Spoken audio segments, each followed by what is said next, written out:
books. Part 3. This was a certain high-end residential district in the imperial capital, whose sprawling grounds were covered with old yet sturdy and luxurious mansions. Most of the residents of these venerable, yet most certainly not decrepit homes were nobles. A noble's residence was a status symbol. Anyone who could not bear to spend the money to pretty up their home would become the laughingstock of noble society. Things like accessories, jewelry, clothes, homes and courtyards. All of these decorative items were military assets on the battlefield known as noble society. That was because these items were not only a sign of wealth, but also of the breadth and depth of one's connections. Living in an austere home was reason enough for mockery. Therefore, unless they were of a military inclination and had no interest in political matters, the nobles fought tooth and nail to decorate themselves in their homes. In other words, it was like a military show of force. Only people with sufficient strength could do such a thing. If one looked around, one would notice a few things. This place was in a part of the imperial capital with excellent security, and it was very quiet. However, there was another reason for the silence of the surrounding region beyond the security. It was also because many of the homes here did not feel like they were inhabited. In truth, nobody lived in many of these mansions. They were empty houses, formerly owned by nobles who had been stripped of their titles by the bloody emperor and had to abandon them after they could not afford the upkeep on these dwellings. Amidst this sea of empty residences, one mansion was still inhabited. However, the outer walls had not been properly maintained, and it would seem someone had neglected to care for the vegetation in the courtyard. Asha's parents received her with stiff expressions in the reception lounge of this mansion. Their faces displayed the attitudes appropriate to a noble. They were dressed in superior clothing. "Oh, you're back, Ash. You've returned." Before Ash answered them, her eyes noticed the glass ornament on the table. It was an exquisitely carved wine glass, and it radiated an air of class and elegance. Asha's face twitched, because she had never seen that item before. "That is... Oh, this is from the renowned artisan John. That's not what I'm asking. We didn't have this in the house before, why do we have it now?" "That's because I bought it this morning." As she heard her father's casual tone like he was discussing today's weather, Asha's body wobbled. "How much was it?" "Oh, I believe it was 15 gold coins. Cheap, no." Asha's head drooped in despair. Anyone would have done the same, if the debt they had to pay had increased again after they had paid off part of it with the deposit for the job. "Why did you buy it?" "As nobles, people will laugh at us if we don't spend money on such things." Her father laughed proudly, and Ash could not help glaring at him with hostility in her eyes. "We aren't nobles anymore." Those words made her father's face stiffen and turn red. "No." Her father pounded his fist on the table with a thump. Fortunately, the guest room's table was thick enough that the wine glass barely budged. While Ash would not have minded it breaking, her father would not have minded either. He would simply have thought that it was an expense of a mere 15 gold coins. As Ash tried to suppress her irritation, her father continued spewing curses and spittle. "Once that damn idiot dies, we'll be able to resume our noble status immediately. We're nobles who have served as the backbone of the empire for over 100 years. How can he just cast us out like that? This is an investment for when we regain our status. Besides, this show of strength will show everyone that we won't give in to that idiot." "What a fool." That was Asha's opinion of her father as he snorted in agitation. That idiot probably referred to the bloody emperor, but surely he would not care about a family that was as insignificant as Asha's. More to the point, there had to be better ways to show defiance than this. He was like a frog in the bottom of a well, who could not see anything outside it. Ash shook her head tiredly. That's enough out of the two of you. Her mother's relaxed tones brought about a temporary ceasefire between Ash and her father. She then rose to her feet and offered Ash a small bottle. Ash, I bought you perfume. How much did it cost? 3 gold coins. Is that so? Thank you. A total of 18 gold coins, Ash calculated in her head as she thanked her mother, then carefully tucked the bottle and the small amount of fluid inside it into her pocket. It was very difficult for Ash to treat her mother coldly. WashOurWorldAudio.com.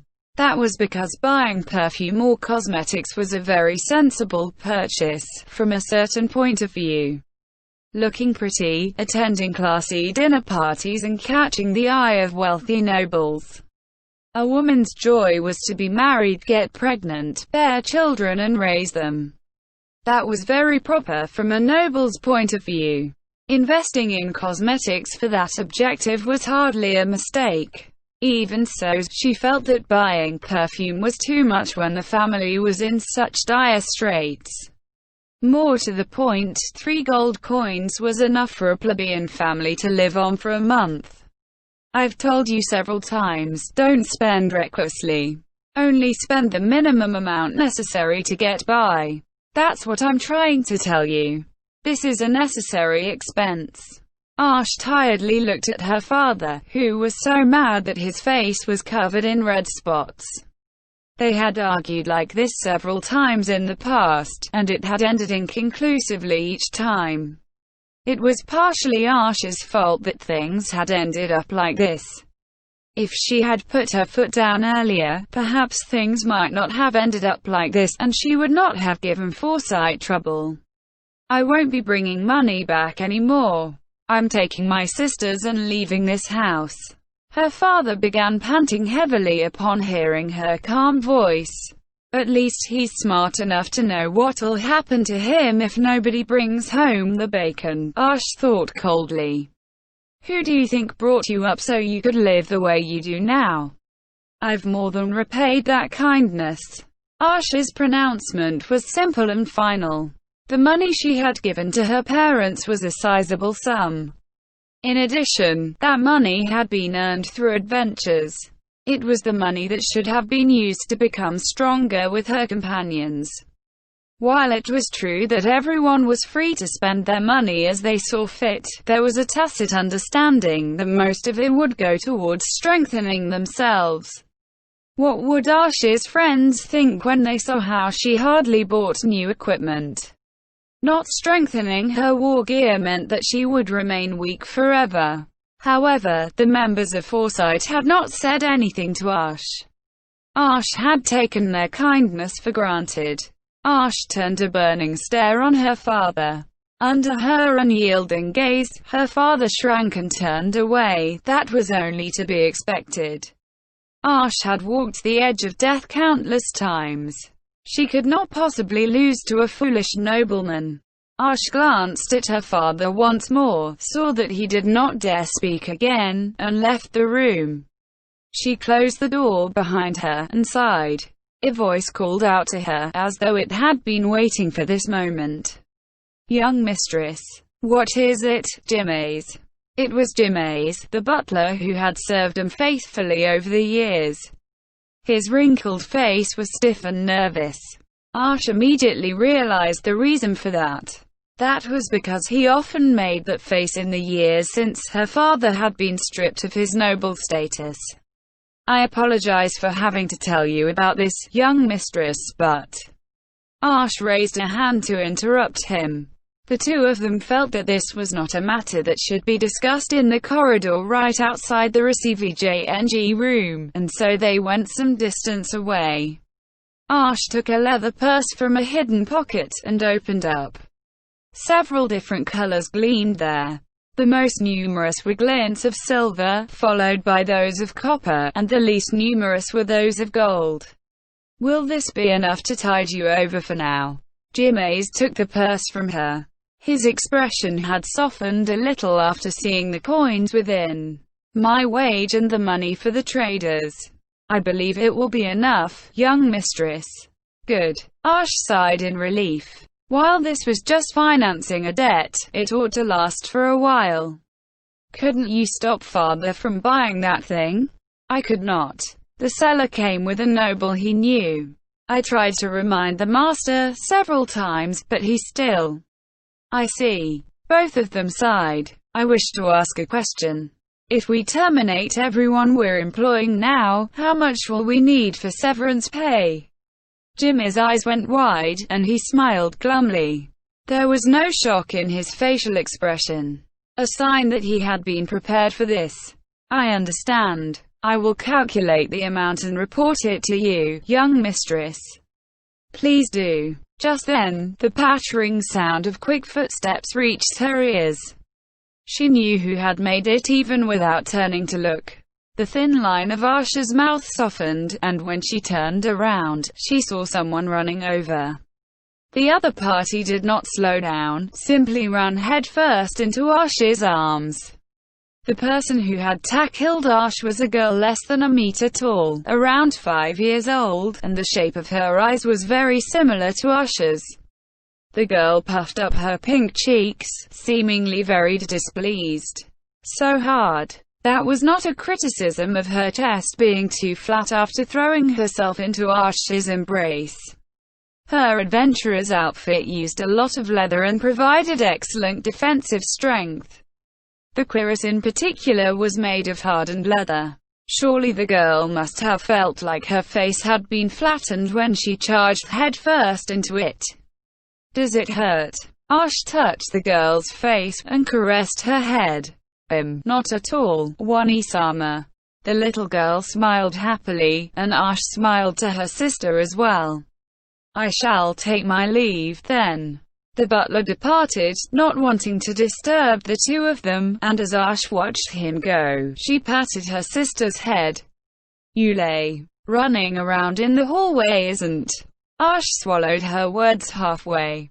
She wanted to say that running around in the hallways was not befitting of a noble daughter, but Ash had already told her father that they were not nobles anymore.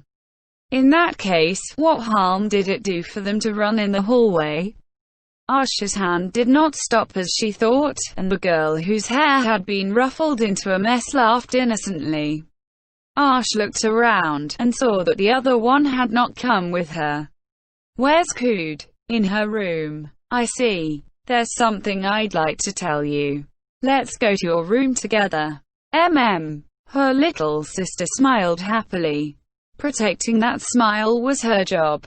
Ash squeezed her little sister's petite hand as that powerful emotion gripped her heart. Ash could feel the warmth through the hand that was even smaller than hers. Wani-sama, your hand's so hard. Ash looked at her other, empty hand. It had been cut several times during her adventures, and it was rough and hard, no longer a noblewoman's hand. But she did not regret it. Her hands were the proof that she had lived with her friends with foresight. But I like them lots. Her little sister's hands closed around her own, and Ash smiled. Thank you. The North Market of the imperial capital was as lively and bustling as always. However, very few of the average citizenry came here to buy things, so unlike the packed central market, one could browse the stalls as one walked and not bump into anyone. Hecarim and Roberdic let the tension out of their shoulders as they saw the familiar sight, and they began window shopping. They were relaxed and carefree, as though the word caution did not exist in their minds. This was because there were no pickpockets or thieves in the North Market. It might well be the safest place in the entire imperial capital. In any case, what are we buying, Hecarim? Healing items first. I hope we can get wands of cure light wounds, for the sake of our budget. Judging by the circumstances, wands of cure middle wounds are fine too. But buy the ones that are less than half charged. I hear we're going to a tomb, so we might be able to use them on the undead. After that comes the basic anti-undead essentials, items to resist poison and disease.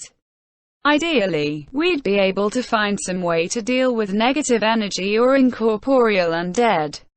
Permanent items are too expensive, though, so scrolls scribed with the relevant spells are fine too. However, wands were magic items infused with multiple castings of the same kind of spell, and they were cheaper than scrolls on a per-cast basis. Therefore, buying wands of frequently used spells, such as curative magic, was more economical than scrolls. I see. I thought you were planning to buy a gift, and that you asked me to accompany you to hear my opinion. A gift? It's nothing. Hecarim put some effort into finding something good. Almost everything sold in this market was junk. For the most part, the displays were simply a bunch of items on a thin board. Few of them were new goods too.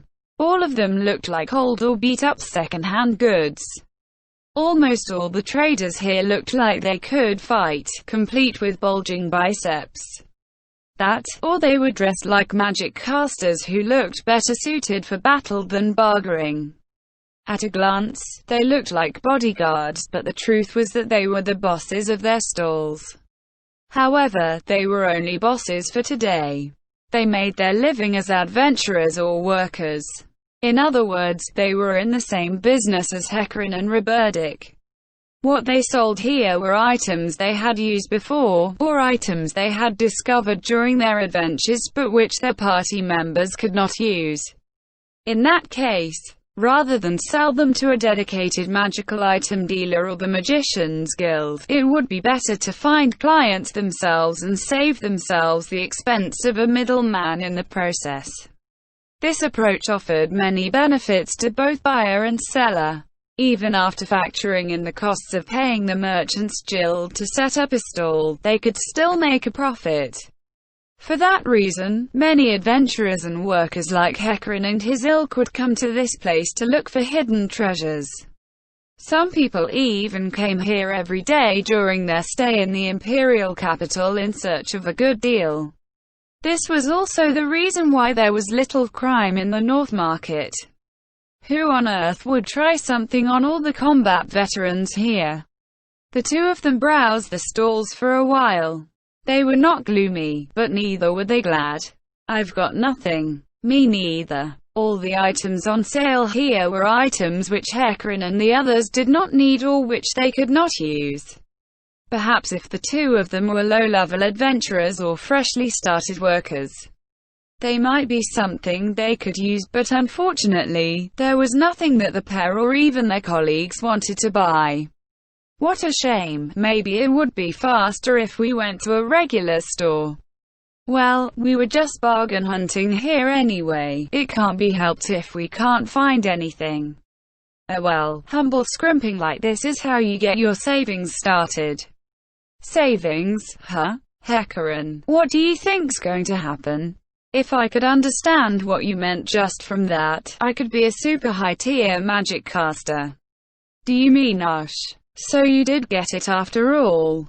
Well, I grew more confident as you went on talking. So you know what I'm trying to say. You're trying to say that this might be our last adventure, right? Please don't phrase it in such an inauspicious way. Roberdic smiled bitterly. Still, it's not too far off the mark. Ash said she was taking her sisters away to raise them on her own. That being the case, coming out to adventure again will be difficult. Yeah, she'll make good use of her talents or find some job where she can make money without adventuring. Finding work won't be hard. She's a third-tier magic caster. While I don't know how many people there are and in her family how many sisters she has, rather she ought to be able to support 3 or 4 people. I think so too. That's why she could come out and say that she could raise them on her own. In that case, we're the ones who'll have the problem. Once Ash-san the wizard leaves our team, who should we get to fill the hole in the group? Perhaps we'll be lucky and stumble across a third-tier arcane magic caster, somebody left by the roadside. Do your dreaming on the bed, please. If we were adventurers, we could ask the guild to put out feelers for us. But if we're looking for one on our own, it's all down to luck." The two of them looked at each other and then sighed in unison. There were times when one lost a friend, when a friend could not keep up with the group, or when one's strength exceeded that of the other members of the group. In these situations, an adventurer or a worker would leave their team. It was hardly a rare situation. Rather, actually staying with the same team throughout one's career was the rarity. For the most part, everyone would change teams 2 or 3 times. Hecarim, Robertic and Amina were the same way. However, even if that was the case, that did not mean they could easily find an arcane magic caster and one capable of casting 3rd-tier spells who was also a worker without a team. How about letting a 2nd-tier caster join and then trying him up? That ought to be the last resort. I'd rather avoid that if at all possible. Headhunting will be hard too. People who become workers usually have some sort of personality defect, and just grabbing someone off the road to join us will be bad if it leads to problems down the road. Like say, if they're battle maniacs or something. From that point of view, we're practically a miracle. Ultimately, our team simply does it for money, which is a rarity. Well, Ash joined after hearing the rumors about us, so she's kind of an exception. When Ash-san came, we were thinking about who to get as our last member. Robertic gazed off into the distance. Hecarim felt that he probably had a similar expression on his own face. I still remember what I was drinking back then. Ash-san came at just the right time. It even made me feel like the gods were telling us to form the team. Oh, that's amazing. My memory isn't that clear. So what were you drinking back then, Droba? Water. Isn't that the same as what you always drink? You really are a teetotaler. Still, it would be troublesome if you drank as much as Amina did. It can't be helped, I just don't drink alcohol. Of course, Amina-san's bad taste in alcohol is a problem of its own. Ah, well, you're the sort who changes color from red, blue and then white the moment you down a cup of wine. If not for that antidote spell, I have no idea how the first time you drank would have gone. Maybe I wouldn't be here now, but someone else. People have died of alcohol poisoning before. Robertic shrugged. But back to the topic. If Ash-san leaves, what do you plan to do? It's possible that you might dissolve the team. If we can't get enough members together, then we won't have a choice. Adventuring with 3 people is just too dangerous. Or do you want to go back to being an adventurer? I don't want to go back to those days of begging the temples for permission to save someone. I'd rather retire instead. Retirement, huh? That might not be a bad thing. I've got a sum of money saved up, and I hope I can find my way into a job where I can help the weak and become a source of strength for others. Maybe I could go to a frontier village and be a part-time priest as I plow the fields. How about you, Hecarim? I haven't decided yet. The corner of Robertic's mouth curled up. It might not be good to decide on your own. Hecarim did not understand the meaning of Robertic's words for a moment. In the end, he finally understood what the other man was getting at, and Hecarim's face twitched. Why you? Ku, he smiled evilly. You thought I hadn't noticed? Ah, it's not like that. I wasn't hiding it from everyone on purpose. Think about it, I just couldn't find the right time to tell you guys, right? So that's what you meant by the gift. Who confessed first? Oi, Droba. Look over there. Hecarim was pointing at a pair of people who were inspecting the merchandise within a luxurious tentage. One of them was a warrior in jet black armor. A crimson cape descended from behind him, and there were a pair of great swords crossed at his back. That was a sudden change of topic. Alright, so be it. I'll ask you about it later. His equipment looks top-notch. If he's as good as his gear, then he ought to be a mighty warrior indeed. Is that someone you know with new weapons or armor? I'm not sure, but I have the feeling I've never seen that person in the imperial capital before. I mean, do you see that girl beside him? I think he's blocking her. I've never seen her before. Yeah, the angle was bad, so I didn't see her. So, who's prettier, between her and Amina-san? Enough of that. How am I supposed to answer that question? Though frankly speaking, that girl there is prettier. Amina-san is a beauty in her own right. And of course, they do say that one's beloved is the fairest in one's eyes, so if even you think that way, Hecarim. I see. The two of them are travelers, or adventurers from foreign parts. They might also be a team that's just shifted their base of operations to the imperial capital. Still, they're buying daily use magic items, isn't that strange? The luxurious-looking tent was festooned with all sorts of magic items. However, those items were not the kind which adventurers or workers would use, but rather, they were items intended for use in daily living. For instance, a box that generated cold temperatures within itself and kept food fresh, or a fan that could create air currents to keep people cool. Many of these items had been innovated 200 years ago, by a minotaur known as the All-Talk Sage. That warrior came up with ideas for all sorts of devices. But he did not have the ability to make them, and he could not explain why these items had to look the way they did or what principles drove them, hence his nickname. However, the man himself was an absolutely top-notch warrior, who had left a whole slew of unbelievable tales behind him, such as the ability to call forth hurricanes with a swing of his axe or create earthquakes by slamming it into the ground and so on. In addition, he had become famous by elevating the status of humanoid races from food to slaves within the Minotaur nation. The fact that adventurers who typically lived in inns would actually take an interest in these daily-use magic items which had been designed by such a demi-human, was quite unusual. It's not like it's that strange. The Empire's magical technology is quite advanced, and these items are cheaper than in other nations.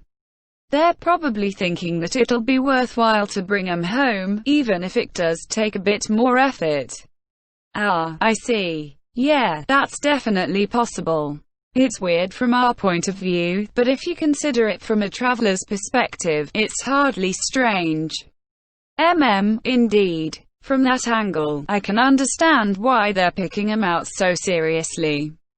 The armored warrior seemed to be carefully fiddling with the magic item.